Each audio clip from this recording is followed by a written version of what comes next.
లడ్డూ కల్తీ వ్యవహారం కాస్త ఫైనల్‌గా కొండని తవ్వి ఎలకని పట్టినట్టే. ఎవరికి వాళ్ళు విమర్శించుకోవచ్చు. ఎవరికి వాళ్ళు మాట్లాడుకోవచ్చు. బట్ ఓవరాల్‌గా కొండని తవ్వి ఎలకని పట్టారు.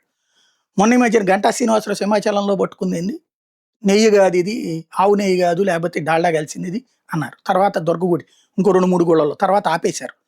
వాస్తవంగా ఆవు నెయ్యి అన్నటువంటిది ఎక్కడి నుంచి తీసుకొస్తారు? రూల్ ప్రకారం ఆవుల్ని మనం పెంచాలి. మన దేవాదాయ శాఖ పెంచదు. ఆ పెంచిన ఆవుల నుంచి పాలు తీయాల. మన దేవాదాయ శాఖ ఆ పని చేయదు. దాని నుంచి నెయ్యి తీయాలి. తిరుమల తిరుపతి దేవస్థానం లక్షల కోట్ల రూపాయల ఆస్తులుండి ఈ రోజు వరకు ఆ పని చేయట్లేదు.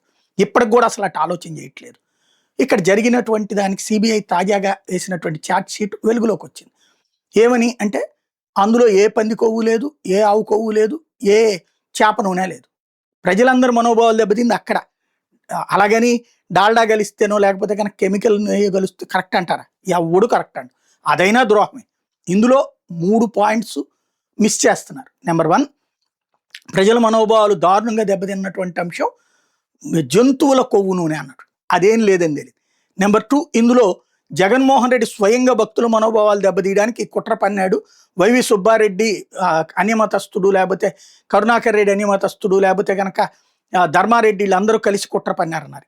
ఏ ఒక్కళ్ళ మీద ఆరోపణ పెట్టలేదు CBI. YV Subba Reddy PA Appanna Bole Baba దగ్గర నుంచి డబ్బులు తీసుకున్నాడు అన్నది తప్పించి మరొకటి ఏమీ తేల. అతను ఆల్రెడీ వేమిరెడ్డి దగ్గర నుంచి కూడా డబ్బులు తీసుకుంటాడు, నెల జీతం. అది ఓపెన్ అయిపోయింది. కాబట్టి అందులో అతను పిఏ కూడా కాదని చెప్పి ఆల్రెడీ వైవి సుబ్బారెడ్డి ముందే చెప్పాడు. అతను ఆంధ్రభవన్లో పనిచేస్తాడని. దీన్ని అడ్డు పెట్టుకుని అతను తిన్నాడు అన్నటువంటి ఇది జరిగింది. ఇందులో ఉద్యోగులని మాత్రమే అరెస్ట్ చేశారు. ఎక్కడా రాజకీయ అరెస్టులు జరగలేదు. దెన్ ఇందులో రాజకీయ కుట్ర, లేకపోతే హిందువుల మనోభావాలు గాయపరచడం కోసం వైఎస్ఆర్ కాంగ్రెస్ పార్టీ జరిపిన కుట్ర అన్నది ఎక్కడుంది? ఇది పాయింట్.